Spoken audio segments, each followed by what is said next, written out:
High efficiency irrigation system हमें यहाँ नज़र आ रहा है। अब ये कितना एफिशिएंट है और इससे पानी की कितनी बचत हो सकती है, पानी का एफिशिएंट यूज़ कैसे हो सकता है, कितनी मिकदार में और कब पानी देना है, इससे कितनी मदद मिल सकती है हमारे फार्मर्स को। ज़रा इस पर भी बात करते हैं। अस्सलाम वालेकुम।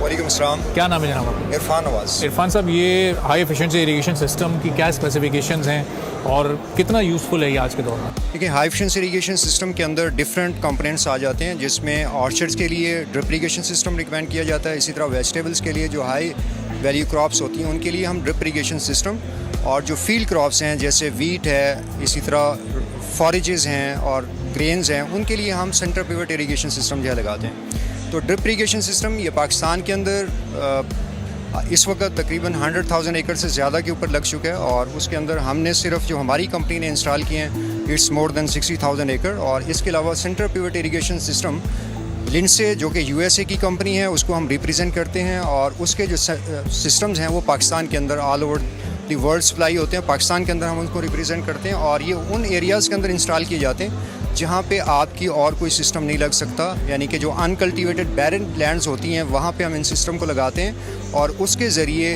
वीट की प्रोडक्शन है, फॉरेजेस हैं, ग्रेन्स हैं, जो भी हमारी फील्ड क्रॉप्स है उसके अंदर एक तो वाटर सेविंग है 60%, और उसके साथ जो यील्ड की इंक्रीज़ आती है 40% यील्ड इंक्रीज़ आती है। और ये कितना ज़ाहिर इसके जो इलेक्ट्रिसिटी का यूज़ है वो कितना है, चूँकि इस वक्त जो कॉस्ट ऑफ इलेक्ट्रिसिटी हमारे फार्मर्स के लिए बहुत हद तक वो बढ़ चुकी है। इस सिस्टम को चलाने के लिए, जैसे ड्रिप इरिगेशन सिस्टम है, इसको चलाने के लिए सोलर सिस्टम जो है वो गवर्नमेंट, अगर हम पंजाब गवर्नमेंट की बात करें तो वहाँ पे 75% इसकी सब्सिडी है, यानी कि ड्रिप सिस्टम को इंस्टॉल करने के लिए गवर्नमेंट ऑफ पंजाब 75% सब्सिडी देती है, और ड्रिप सिस्टम को ऑपरेट करने के लिए सोलर सिस्टम के ऊपर भी 75% सब्सिडी है।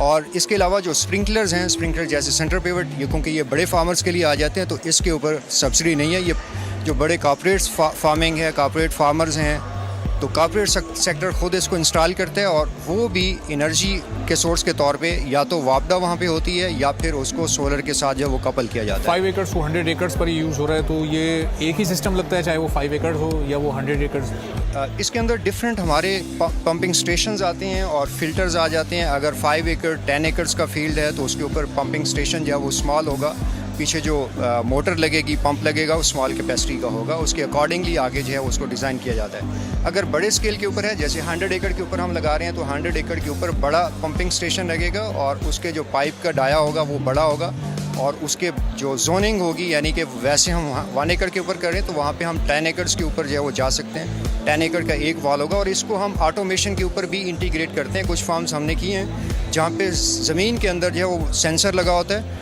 सेंसर जो है सेंस करता है कि इस वक्त सॉइल के अंदर कितना मॉइस्चर है। जैसे ही रिक्वायर्ड लेवल से मॉइस्चर नीचे जाता है तो सेंसर सिग्नल ट्रांसमिट करता है पीछे मशीन को, कंट्रोलर मशीन को ऑन कर देता है, सिस्टम ऑन होता है और पानी पौधे को मिलना शुरू हो जाता है। Thank you so much.